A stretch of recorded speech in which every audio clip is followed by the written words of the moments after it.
तो दोस्तों आप सब कैसे हो। आई होप आप सब बहुत ही अच्छे होंगे। आज की वीडियो में हम लोग बीएड थर्ड सेमेस्टर का हिंदी शिक्षण के अंतर्गत हम लोग भाषा विज्ञान टॉपिक को पढ़ रहे थे और भाषा विज्ञान टॉपिक के अंतर्गत हम अर्थ विज्ञान को पढ़ रहे हैं, जो भाषा विज्ञान का चौथा प्रकार है। भाषा विज्ञान के 4 अंग हमने बताए थे। पहला ध्वनि विज्ञान, दूसरा शब्द विज्ञान, तीसरा वाक्य विज्ञान और चौथा अर्थ विज्ञान। तो इससे पहले ध्वनि विज्ञान, शब्द विज्ञान, वाक्य विज्ञान को हम पढ़ चुके हैं। यदि आपने उस क्लास को नहीं देखा है तो आप पिछली क्लास को देख सकते हैं। आज की ये 11वां क्लास है, तो आप लोग धैर्य बनाए रखिएगा। आज का ये जो हमारा टॉपिक है अर्थ विज्ञान, धैर्य रखिएगा, आसानी से समझ आएगा। तो चलिए स्टार्ट करते हैं। चैनल पे नए होंगे तो चैनल को सब्सक्राइब कर लीजिएगा। पीडीएफ चाहिए तो टेलीग्राम चैनल को ज्वाइन कर लीजिएगा। सबसे पहले हम अर्थ विज्ञान की परिभाषा देखेंगे कि अर्थ विज्ञान क्या होता है। शब्द अर्थ का संबंध भाषा की आत्मा है। कोई भी भाषा की संरचना कैसे होती है? शब्दों से होती है। और शब्दों की वैधता कब होती है? जब उनका अर्थ निकले। तो जब शब्द के अर्थ निकलेंगे तभी किसी भाषा की रचना हो सकती है। तो शब्द अर्थ का संबंध क्या है? भाषा की आत्मा है। यानी यदि किसी भाषा में शब्द और अर्थ न हो, मतलब भाषा का अस्तित्व शून्य के बराबर है। बिना इसके किसी भी प्रकार के भाषिक संसार की सृष्टि हो ही नहीं सकती है।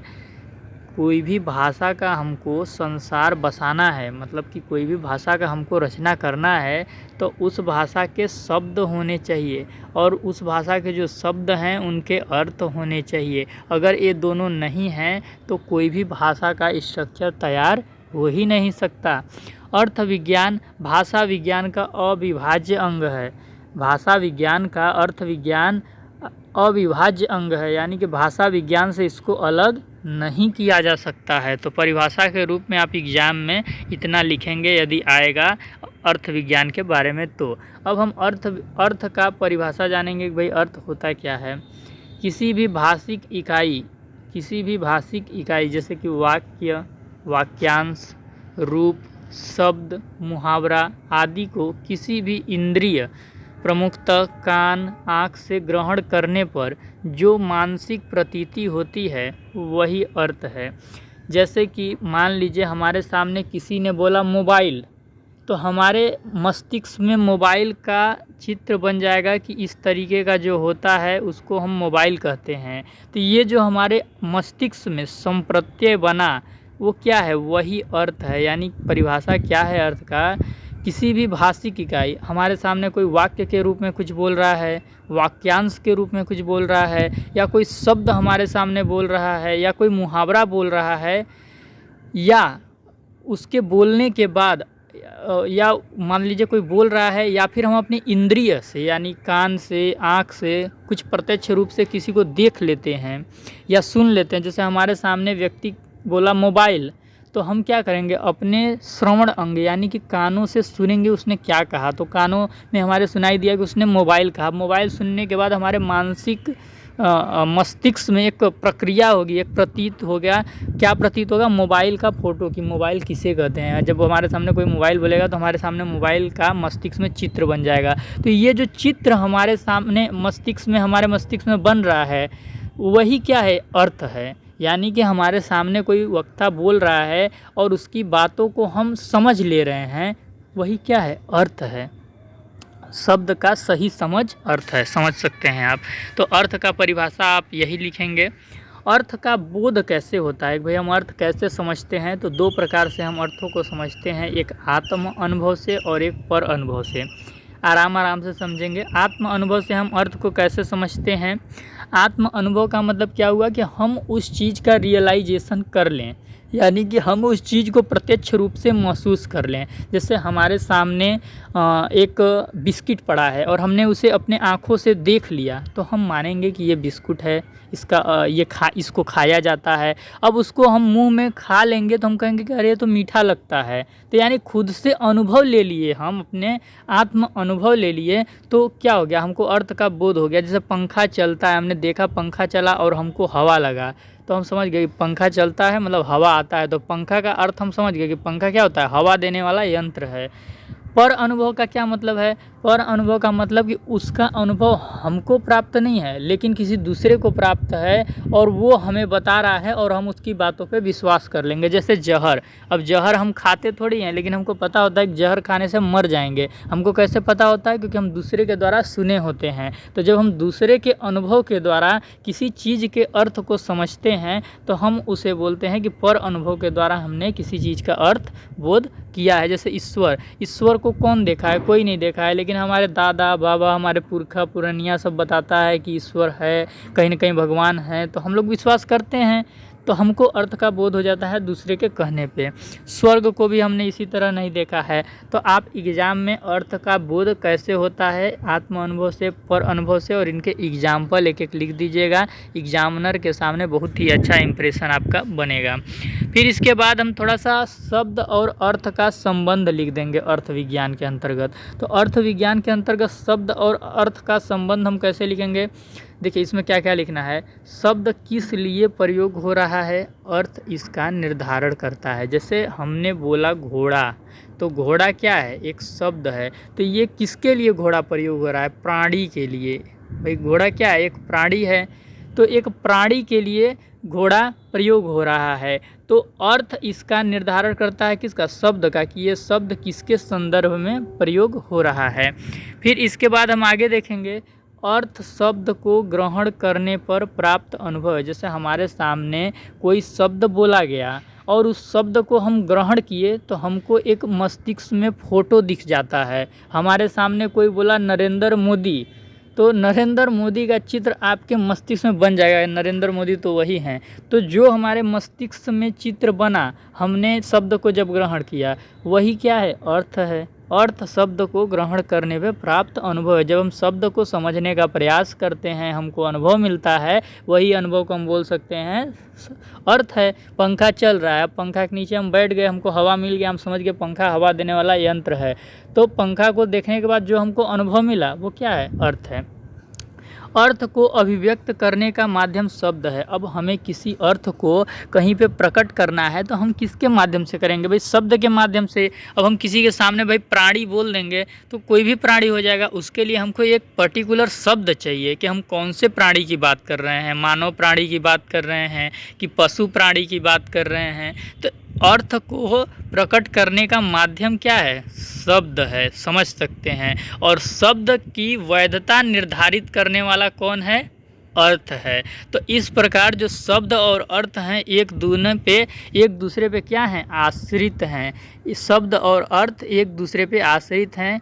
ये शब्द के बिना अर्थ का कोई महत्व नहीं है और अब अर्थ के बिना शब्द का कोई महत्व नहीं है।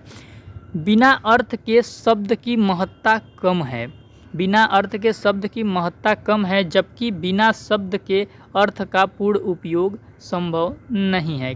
देखिए क्या कह रहा है कि जब तक किसी शब्द का कोई अर्थ नहीं निकलेगा तो उसका कोई वैल्यू नहीं होगा, उस शब्द का प्रयोग बहुत कम होगा। अब नीपा का क्या अर्थ है, कोई अर्थ ही नहीं है, तो हम उसको प्रयोग क्यों करेंगे। हम प्रयोग करेंगे पानी शब्द का, क्योंकि हमें पानी चाहिए होगा, हम पानी बरसने की बात कर रहे हो, तो जिस चीज़ का प्रयोग होता है उसी को लोग यूज करते हैं। आप देखे होंगे अगर आपका कहीं पे यूज ख़त्म हो गया तो आपको कोई नहीं पूछेगा। तो उसी प्रकार शब्द का जो वैधता निर्धारित है वो अर्थ होता है, बिना अर्थ के शब्द का कोई वैल्यू नहीं होता।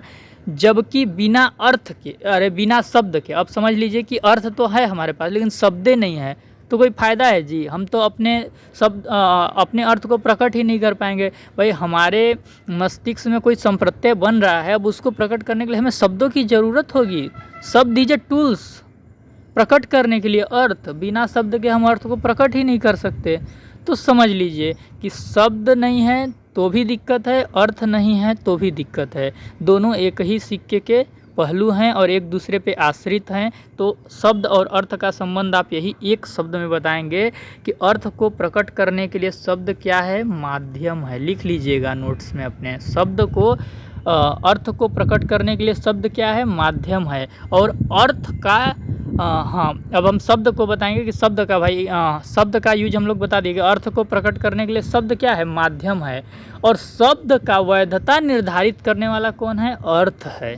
ये दो चीज़ आप लोग लिखिएगा कि शब्द का वैधता निर्धारित करने वाला जो है वो अर्थ है, और अर्थ को प्रकट करने का जो माध्यम है वो शब्द है। लिख लीजिएगा, बहुत ही इंपॉर्टेंट चीज़ है, कोई नहीं बताएगा, बड़ा बड़ा क्लास कर लेंगे नहीं समझ में आएगा आपको।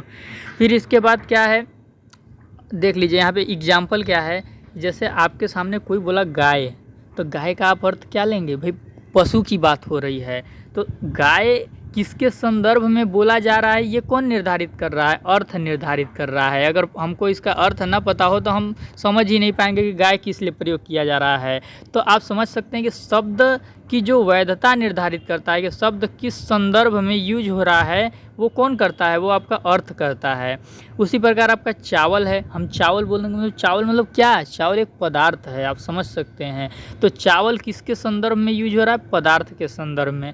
अब हमको किसी भी पदार्थ को बोलना है तो क्या हम बोलेंगे पदार्थ, तो पदार्थ में तो बहुत चीज़ आता है, तेल आता है, आपका चावल आता है, आपका दाल आता है, तो हमको एक शब्द चाहिए ना जी पर्टिकुलर, भाई हमको अब दाल बोलना है तो हम पदार्थ बोलेंगे तो दाल आदमी नहीं ना समझ जाएगा, हमको दाल के लिए एक पर्टिकुलर शब्द चाहिए होगा, वो शब्द क्या है, दाल। तो समझ सकते हैं कि जब हमको अर्थ को प्रकट करना है तो हमको शब्द की ज़रूरत होगी, और जब हमें शब्द की वैधता का निर्धारण करना है कि भैया शब्द किसके संदर्भ में यूज हो रहा है, तो हमें अर्थ की ज़रूरत पड़ेगी। आप ऐसे समझ सकते हैं कि शब्द यदि शरीर है तो अर्थ क्या है, शब्द की आत्मा है।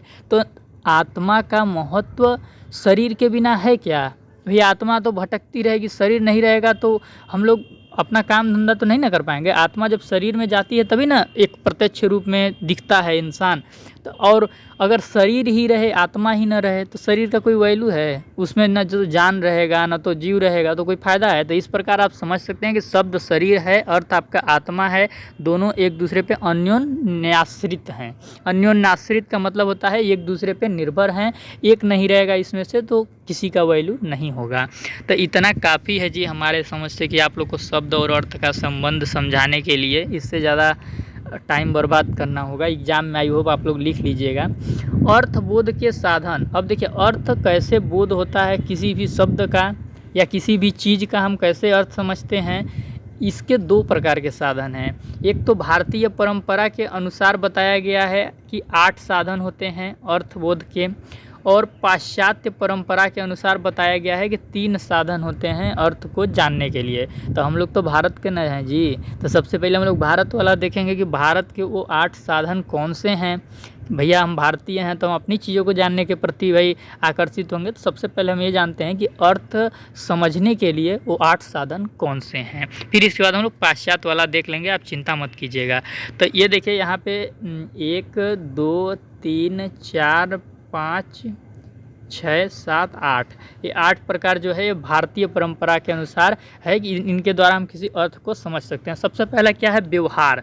व्यवहार क्या है, आप जब जन्म लेते हैं छोटे बच्चे, जैसे जैसे आप बड़े होते हैं तो एक बैग तो पूरा भाषा सीख नहीं जाते होंगे, सभी शब्दों का अर्थ तो जान नहीं जाते होंगे। आप अपने माता पिता को देखते होंगे, अपने चाचा चाची को देखते होंगे, वो एक दूसरे से बात करते हैं, उसी के द्वारा आप अर्थ को समझते हैं। जैसे आपके पिताजी क्या बोले आपके माताजी से, 1 गिलास पानी लाना, तो वो आपकी मम्मी 1 गिलास पानी ले उसको पी लिए, तो आप समझ गए पानी ऐसा होता है और इसको पिया जाता है। फिर आपके चाचा पूछे दादाजी से कि दादाजी क्या कर रहे हैं, तो दादाजी बोले हम तो खाना खा रहे हैं, तो आप समझ गए खाना ऐसा होता है और इसको खाया जाता है। खाना किसको कहते हैं कि भैया लिए और अपने मुंह में ले लिए, मतलब कि खा लिए। तो आप समझ सकते हैं कि यानी व्यवहार को देखकर, जो व्यक्ति व्यवहार कर रहा है अगला व्यक्ति, उसके व्यवहार को देखकर यदि हमें अर्थों का बोध होता है तो वो किसके अंतर्गत आएगा, व्यवहार के अंतर्गत आएगा। ये आप समझ सकते हैं कि ये चीज़ व्यवहार के अंतर्गत आएगा। फिर इसके बाद क्या होगा कि हिंदी शब्दकोश, हिंदी शब्दकोश में क्या होगा कि डिक्शनरी होती है। इंग्लिश में आप देखेंगे किसी वर्ड का आपको अर्थ नहीं पता होता है, मीनिंग नहीं पता होता है, आप लगते हैं डिक्शनरी में खोजने। पहले तो प्रिंटेड डिक्शनरी आती थी और हम लोग पन्ना उलट उलट के देखते थे, अब तो मोबाइल पे बहुत सारा ऐप आ गया है। तो उसी प्रकार हिंदी में भी डिक्शनरी होती है। अगर हिंदी के किसी भी जटिल शब्द का आपको अर्थ नहीं पता है तो आप डिक्शनरी के थ्रू उसका अर्थ जान सकते हैं। उसी प्रकार होता है व्याकरण।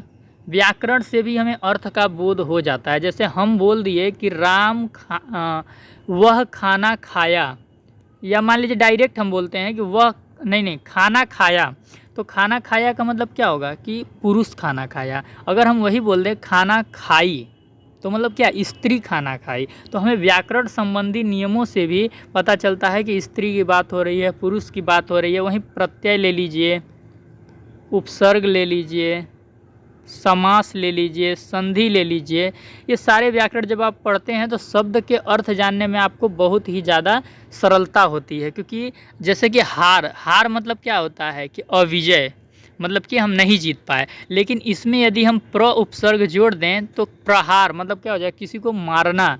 तो एक शब्द के कैसे अर्थ बदलते हैं, कितने प्रकार से अर्थ निकलते हैं, इसकी हमको अच्छे से नॉलेज तब हो जाती है जब हम व्याकरण का अध्ययन करते हैं। तो आप ऐसे समझ सकते हैं कि हम व्याकरण के माध्यम से भी अर्थ को समझ लेते हैं। अब प्रकरण के माध्यम से हम कैसे अर्थ समझते हैं, समझ लीजिए।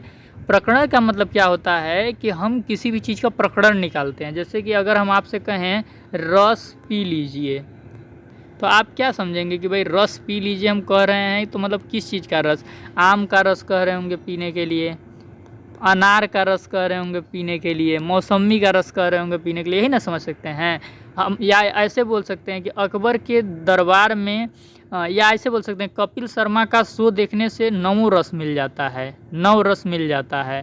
तो 9 रस जब हम ऐसे बोल देंगे तो आप समझ सकते हैं कि श्रृंगार रस की बात हो रही है, वीर रस की बात हो रही है, इन सब की रस। तो किसी भी वाक्य, कोई वाक्य आपके सामने यूज हो रहा है तो उसका आप प्रकरण निकाल के समझ सकते हैं कि किस रस की बात हो रही है। जैसे कि एक एग्जांपल और हम आपके सामने प्रस्तुत करते हैं कि कपिल शर्मा, या आप दूसरा ही हम कुछ बोल देते हैं, राम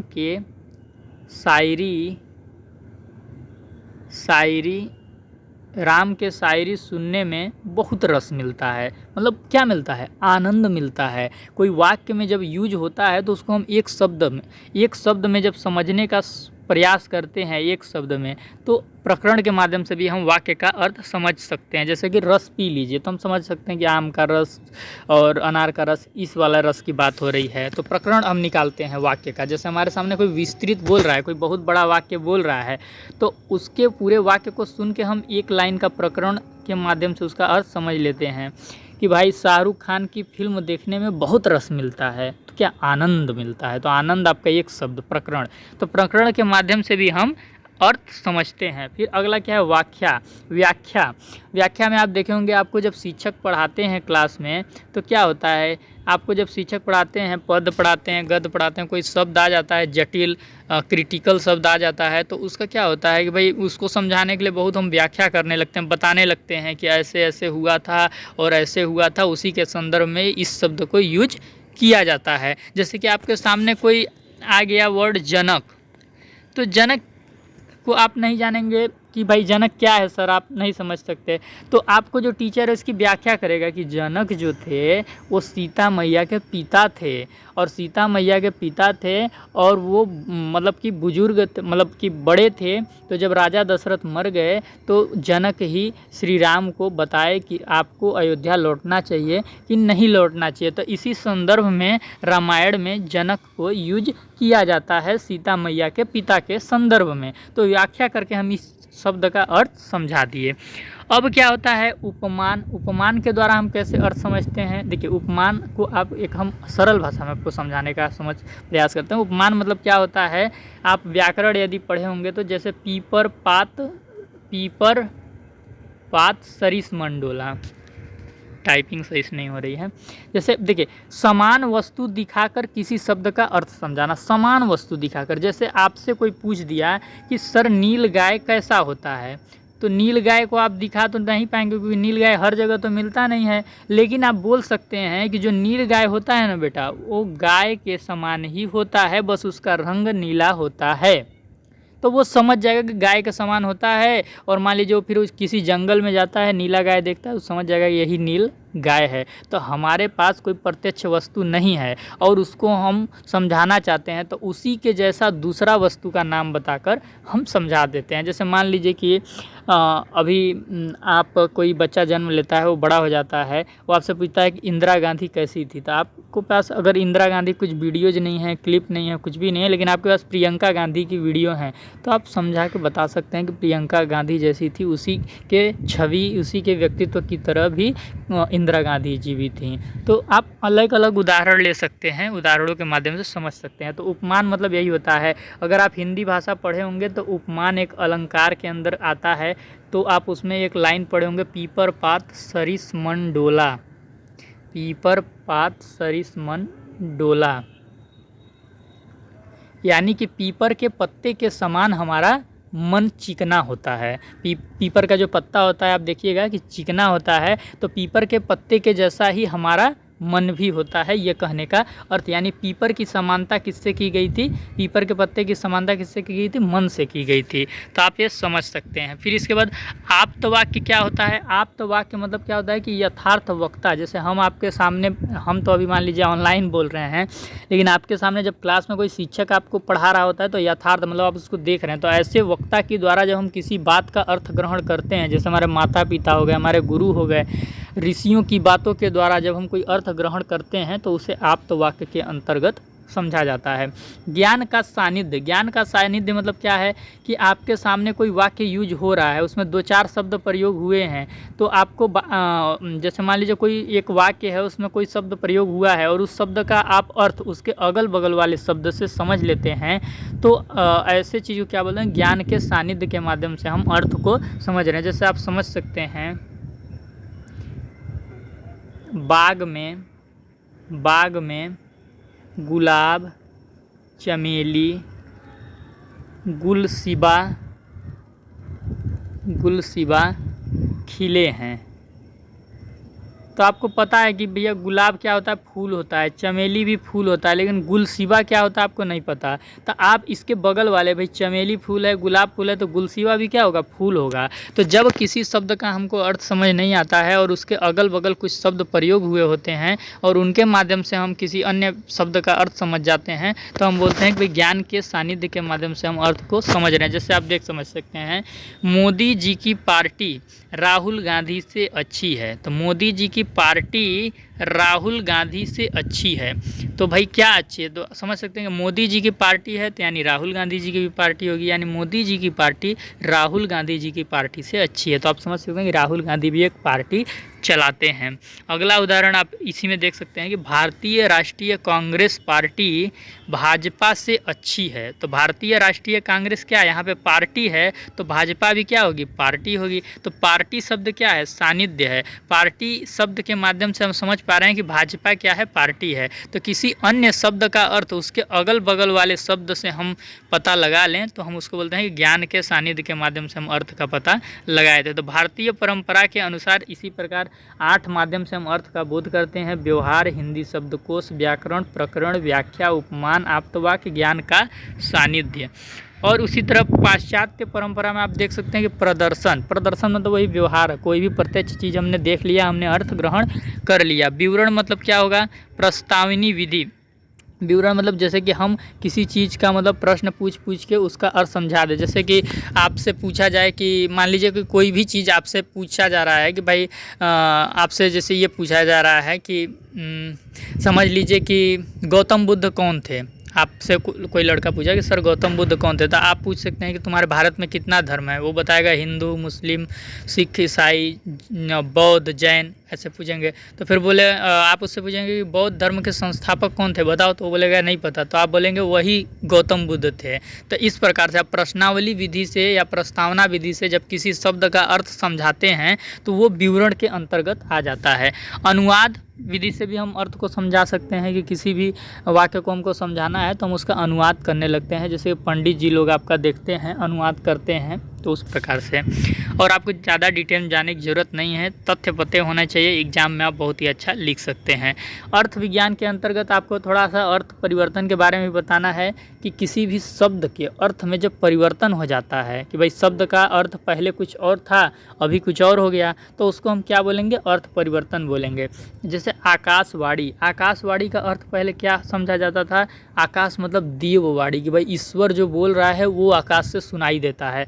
लेकिन अभी आधुनिक समय में आकाशवाणी का अर्थ क्या समझा जाता है? Radio, all India radio, AIR। आज आकाशवाणी आप बोलेंगे तो सब समझ जाते हैं कि रेडियो पे प्रसारण हो रहा है, उसकी बात कर रहा है। लेकिन पहले आकाशवाणी का अर्थ होता था देववाणी। तो इस प्रकार का जब अर्थ बदलता है तो उससे हम क्या कहते हैं? अर्थ परिवर्तन। अब अर्थ परिवर्तन में कुछ उसके प्रकार होते हैं कि भाई अर्थ परिवर्तन कितने प्रकार से होता है। तो आप यहाँ पे देख सकते हैं 4 प्रकार: अर्थ विस्तार, अर्थ संकोच, अर्थादेश, और चौथा आपका यहाँ पे जो है वो है अर्थोत्कर्ष। थोड़ा थोड़ा समझना है, एक एक एग्जाम्पल आपको बस मैं बताऊंगा एग्ज़ाम में लिखने के लिए कि भाई वहाँ पे अच्छा आपका नोट्स मतलब दिखे, काफ़ी अच्छा दिखे, इसके लिए मैं बता रहा हूँ। ज़्यादा डिटेल में इसमें आपको जाने की ज़रूरत नहीं है। अर्थ विस्तार मतलब क्या होगा कि पहले जो अर्थ था शब्द का वो बहुत मतलब कि संक्षिप्त में था, मतलब वो एक चीज़ के लिए यूज किया जाता था, और बाद में जो उसका अर्थ हो गया वो विस्तार हो गया, मतलब बहुत चीज़ों के लिए वो अर्थ प्रयोग में किया जाने लगा। जैसे तेल शब्द आप सुने होंगे, तेल शब्द संस्कृत का शब्द है और इसका पहले जो अर्थ होता था तिल का रस, यानी तिल का तेल होगा। तिल मतलब आप समझते हैं ना, तिल्ली, तिल का रस के संदर्भ में तेल को यूज किया जाता था। लेकिन आधुनिक समय में आप देख सकते हैं कि तेल का अर्थ मतलब क्या होता है कि भैया रिफाइन का तेल, तिल का तेल, सरसों का तेल, डोरी का तेल, तमाम प्रकार के तेल, और उसके अलावा वाक्यों में भी उसका प्रयोग कर दिया जाता है, मुहावरा में भी प्रयोग कर दिया जाता है, उसने तो मेरा तेल ही निकाल दिया। तो समझ सकते हैं कि अब तो उसका विस्तार हो गया उस अर्थ का। उसी प्रकार स्याही, स्याही पहले क्या होता था? सिर्फ काला रंग के लिए यूज होता था, काला रंग के लिए स्याही यूज होता था। स्याही का जो असली नाम होता है वो रोरसा होता है। तो अब स्याही मतलब क्या है? लाल, पीला, हरा, नीला, सब रंग के लिए यूज हो जाता है। तो पहले शब्द का अर्थ संक्षिप्त था और अब विस्तार हो गया, तो उन शब्दों को हम अर्थ विस्तार के अंतर्गत देखते हैं। अर्थ संकोच, अर्थ संकोच में क्या होता है कि स्टार्टिंग में जो शब्द का अर्थ होता है वो आपका स्टार्टिंग में जो शब्द का अर्थ होता है वो विस्तृत होता है, और बाद में क्या हो जाता है? शब्द का अर्थ सीमित हो जाता है। जैसे कि आप उदाहरण में देख सकते हैं कि पंकज, पंकज का जो पहले अर्थ होता था पंख प्लस ज, पंख का अर्थ होता था पंख प्लस ज का अर्थ कीचड़ में जन्म लेने वाला, कीचड़ में जन्म लेने वाला। तो कीचड़ में जन्म लेने वाला को ही पंकज बोला जाता था। लेकिन आधुनिक समय में क्या होता है? पंकज को कमल, जलज ये सब बोला जाता है। तो उस प्रकार से कि मतलब स्टार्टिंग में शब्द बहुत विस्तृत था लेकिन अब वो सीमित हो गया। अब कमल के संदर्भ में ही पंकज को यूज किया जाता है। अर्थादेश क्या है? अर्थादेश क्या होता है? और अर्थ संकोच में ये भी होता है कि अर्थ सीमित कैसे होता है? समाज से, जैसे राजपुत्र, राजा का पुत्र को हम शॉर्ट करके बोल देते हैं राजपुत्र। तो शब्द का अर्थ जिसमें शॉर्ट हो रहा है वो अर्थ संकोच के अंतर्गत आ जाएगा। जैसे उपसर्ग, प्रत्यय, विशेषण, प्रकरण के संदर्भ में भी जब शब्द यूज होते हैं तो उनका अर्थ संक्षिप्त हो जाता है। जैसे हम बोल देते हैं रस पी लीजिए, तो क्या होगा? मतलब हम आम के रस और अनार के रस की बात कर रहे हैं, लेकिन हम खाली बोले रस, मतलब नौ रस, आम का रस, आनंद वाला रस। तो प्रकरण के संदर्भ में भी जब हम शब्द को यूज करते हैं तो अर्था संकोच में आ जाता है। अर्थादेश में क्या होता है? अर्थ इसमें बदल जाता है। जैसे वेद में असुर को पहले देवता बोला जाता था, लेकिन आप आधुनिक समय में असुर का मतलब क्या होता है? राक्षस। तो पूरा अर्थवा उल्टा हो जाता है डायरेक्ट, कि पहले पॉजिटिव वे में उसके अर्थ को लिया जाता था और अब नेगेटिव वे में लिया जाता है। तो इसको अर्थादेश बोला जाता है। तो एग्जाम में थोड़ा थोड़ा वर्णन कीजिएगा और थोड़ा थोड़ा एक एक एग्जाम्पल लिखिएगा। अर्थ विस्तार, अर्थ संकोच, अर्थोदेश। अब चौथा क्या है? अर्थोत्कर्ष। अर्थोत्कर्ष का क्या मतलब होता है हम देख लेते हैं। अर्थोत्कर्ष का मतलब ये होता है कि मैं बता दे रहा हूँ, अर्थोत्कर्ष का मतलब ये होता है आपका कि जो शब्द था उसका पहले अर्थ मतलब नेगेटिव वे में लिया जाता था, मतलब खराब अर्थ होता था। जैसे मुग्ध का अर्थ पहले मूर्ख होता था, पहले मूर्ख व्यक्ति को मुग्ध करके बुलाया जाता था। लेकिन अब मुग्ध का मतलब क्या होता है कि मोहित हो गए, हम उससे मुग्ध हो गए यानी मोहित हो गए। अब उसका अर्थ पॉजिटिव वे में मतलब अच्छा गुण वाले चीज़ में लिया जाता है। तो पहले शब्द खराब संदर्भ में लिया जाता था उसका अर्थ, और अभी अच्छे में लिया जा रहा है तो उसको हम क्या बोलते हैं? अर्थ ने उत्कर्ष कर लिया, यानी अर्थ ने प्रगति कर ली। पहले उसका वैल्यू नहीं होता था लेकिन अब उस अर्थ का वैल्यू हो रहा है। तो इस प्रकार से जो अर्थ परिवर्तन है, अर्थ विस्तार, अर्थ संकोच, अर्थादेश, अर्थोत्कर्ष, थोड़ा थोड़ा वर्णन करेंगे, एक एक पॉइंट आप उसमें उदाहरण लिखेंगे। तो इस प्रकार से अर्थ विज्ञान के अंतर्गत यदि आपका एग्जाम में क्वेश्चन पूछता है तो आपको क्या लिखना है मैं बता दे रहा हूँ। सबसे पहले आप अर्थ विज्ञान की परिभाषा लिखोगे, फिर उसके बाद आप अर्थ की परिभाषा लिखोगे, फिर आप बताओगे कि अर्थ का बोध कितने प्रकार से होता है, फिर इसके बाद आप शब्द और अर्थ का संबंध समझाओगे, फिर शब्द और अर्थ का संबंध समझाने के बाद आप अर्थबोध के साधन बताओगे कि अर्थबोध के साधन क्या हैं। तो भारतीय परंपरा के अनुसार आप बताओगे और पाश्चात्य परंपरा के अनुसार बताओगे। थोड़ा थोड़ा आपको इसमें वर्णन करना होगा और कुछ उदाहरण देना होगा जो मैंने समझाया है। फिर इसके बाद आपको अर्थ परिवर्तन समझाना है कि अर्थ परिवर्तन क्या है, इसका एक उदाहरण आप दे दीजिएगा। अर्थ परिवर्तन कितने प्रकार से हुआ, तो ये 4 प्रकार आपको उसमें लिख देना है: अर्थ विस्तार, अर्थ संकोच, अर्थादेश, अर्थोत्कर्ष। तो आई होप आपको वीडियो समझ में आ गया होगा। बहुत ही मेहनत लगा है इस कॉन्सेप्ट को बनाने के लिए। ऐसा वीडियो आपके पूरे यूट्यूब पे उपलब्ध नहीं होगा जो कि इतना कम समय में आपको अच्छा खासा समझा दिया गया है। नहीं तो इतना समझाने के लिए आपका 1-2 घंटा लग जाएगा। बहुत चीज़ों को मैंने शॉर्ट किया है इसमें, बाकी थ्योरी इसकी बहुत बड़ी बड़ी है। तो इस प्रकार से आप अर्थ विज्ञान को पढ़ लिए। यदि वीडियो आपको अच्छा लगा होगा तो आपसे रिक्वेस्ट है चैनल को सब्सक्राइब कर लीजिएगा। वीडियो के डिस्क्रिप्शन में टेलीग्राम चैनल का लिंक मिलेगा, तो आप टेलीग्राम चैनल को ज्वाइन कर लीजिएगा। वहाँ पे आपको PDF मिल सकती है। अगर आप हमसे डिस्कशन करना चाहते हैं तो आप हमारे व्हाट्सएप ग्रुप को ज्वाइन कर लीजिएगा। वहाँ पर आप जुड़ के हमसे बातें भी कर सकते हैं और अपनी क्यूरीज को पूछ सकते हैं। अभी B.Ed 3rd सेमेस्टर की हिंदी की लेसन प्लान पे वीडियो आने वाली है। लेसन प्लान मैं आपको बहुत ही अच्छे से समझाऊंगा कि कैसे बनाते हैं, तो आप हमारे साथ जुड़े रहिएगा। वीडियो को देखने के लिए बहुत बहुत धन्यवाद दोस्तों।